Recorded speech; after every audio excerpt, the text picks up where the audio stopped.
Today we're digging into an idea that is, a total game changer for anyone who leads a team.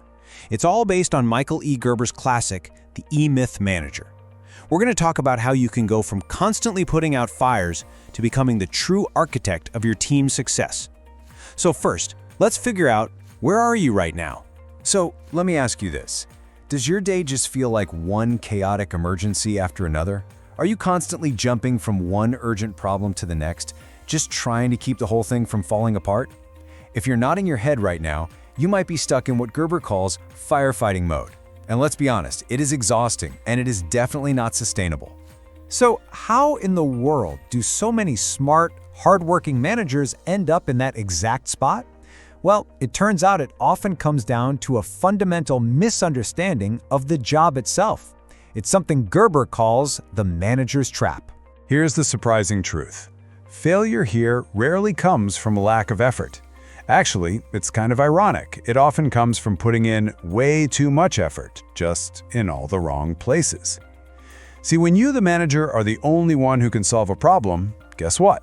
You become the bottleneck. Your whole team grinds to a halt just waiting for you, and you never, ever get the breathing room to think about the bigger picture. Okay, so escaping this trap isn't about finding a better to-do list app or working even longer hours. No way. It requires a radical, fundamental shift in how you see your role, from being the primary doer to becoming the primary designer. This core idea from Gerber is honestly revolutionary. Stop being the person who does the work and start being the person who designs how the work gets done. Your real job isn't to have all the answers for everyone. It's to build a system so good, so robust, that the system itself provides the answers. That right there is how you create true scale and consistency. And this shift in mindset, it's profound. The old approach is all command and control. You supervise every little task, you enforce compliance. The new mindset, though, is all about mentorship and coaching. You're not just a boss anymore, you're a developer of people. Instead of being the walking, talking answer key for everything, you build the system that empowers your team to find the answers for themselves. And that inspires real, genuine accountability. So what does this new kind of manager actually look like in the real world? Well, Gerber argues that you have to learn to balance three very distinct and, sometimes conflicting roles. These three roles are the technician, the manager, and the entrepreneur.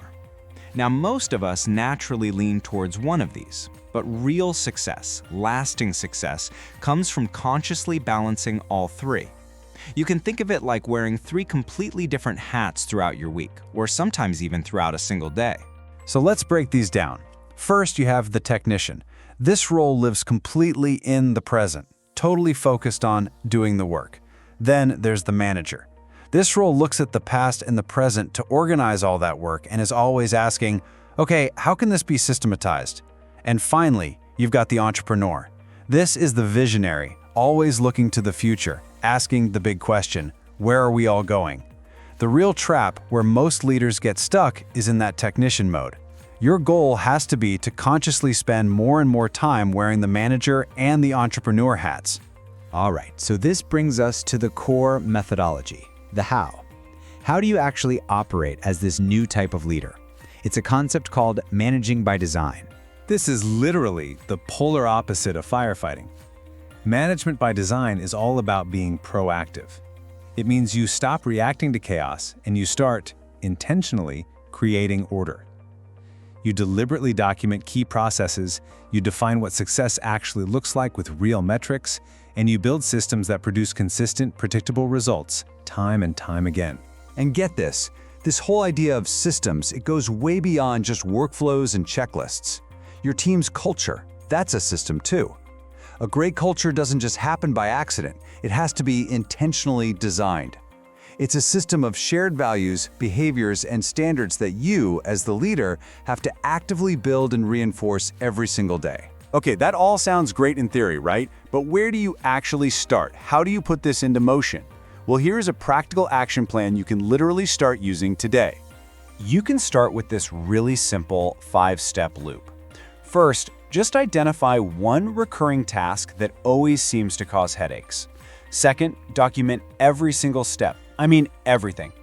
Third, define what a win looks like. What are your key performance indicators, your KPIs? Fourth, and listen, this one is absolutely crucial. You have to empower your team. Train them on the system and then give them ownership of it. And finally, make it a living thing. Constantly review and refine the system together. Just start small, prove that it works, and then expand from there. Because ultimately, this is the goal. It's not about controlling everything.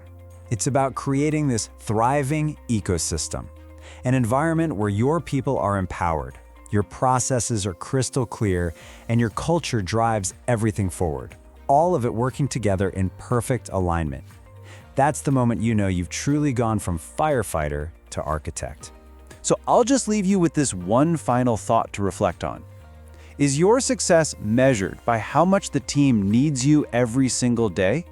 Or is it measured by how well they can succeed and innovate and grow even when you're not there?